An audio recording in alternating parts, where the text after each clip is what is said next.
লিখেছেন যতীন্দ্র মোহন বাগচি। বাগানের মাথার উপর চাঁদ উঠেছে ওই, মা গো আমার সুলভ গলা কাজলা দিদি কই। পুকুর ধারে লেবুর তলে থুকাই থুকাই জুনাই জলে, ফুলের গন্ধে ঘুম আসে না একলা জেগে রই।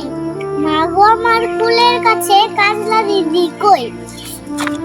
সেদিন হতে ওঘর থেকে দিদিকে কেনই বানা ডাকো, দিদির কথায় আঁচল দিয়ে মুক্তি কেন ঢাকো। খাবার খেতে আসি যখন দিদি বলে ডাকি তখন, ওঘর থেকে দিদি আসে রাখো। দিদির আমি বলি তুমি কেন চুক্তি করে থাকো, দিদির মতন ফাঁকি দিয়ে আমিও যদি লুকোই গিয়ে তুমি তখন একলা ঘর কেমন করে রবে। দিদিও নাই কেমন মজা হবে।